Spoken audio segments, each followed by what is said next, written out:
Hello বন্ধুরা, তোমরা কে কে রুটি খেতে পছন্দ করো? আমি তো রুটি খেতে খুব ভালোবাসি। এই দেখো, আমি এখন রুটি খাবো। আর রুটির সাথে কি খাবো জানো তো?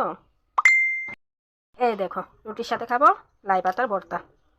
লাই পাতার ভর্তা দিয়ে রুটি খাবো। ছেলে রুটি নিয়ে চলে এলাম খেতে। তো আসলে সকালবেলা ছেলের জন্য রুটি বানিয়েছিলাম। ছেলে স্কুলে রুটি নেবে বলে, তো ছেলেকে রুটি আর বেগুন ভাজি করে দিয়েছি আজকে। তো আজকে কোনো টাকা দেইনি, আজকে ঘর থেকে টিফিন বানিয়ে দিয়েছি। তো তার জন্য আমিও আমার জন্য দুটো রুটি রেখে দিলাম। এখন কারণ কেন, রুটি খেতে আমার খুব ভালো লাগে। আর তাছাড়াও করে সমস্ত কাজ সেরে তারপর স্নান টান করে পুজো দিতে অনেকটা লেট হয়ে যাবে। তারপর পুজো দিয়ে তারপর খাবো, তো তার জন্য ভাবলাম দুটো রুটি রেখে দেই। তো ছেলেকে স্কুলে দিয়ে এসে রুটি খাবো। তো এখন ছেলেকে স্কুলে দিয়ে এসেছি, তো এখন রুটিগুলি খাবো।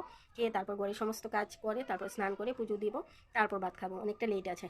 তো এর মাঝে আজকে আর কোনো ভিডিও করা হয়নি, কারণ মোবাইলে রিচার্জ ছিল না, তার জন্য কোনো ভিডিও টিডিও করতে পারিনি। তো এখন ফাইনালি আমার হাজব্যান্ড মোবাইলে রিচার্জটা করে দিয়েছে। তো ভাবলাম না, এটাই একটা ভিডিও করে দিই। তো এখন আমি খাচ্ছি। তো নেক্সট পরের ভিডিওতে তোমাদের সাথে দেখা হবে। তো ততক্ষণ সবাই ভালো থাকবে, সুস্থ থাকবে। ধন্যবাদ সবাইকে।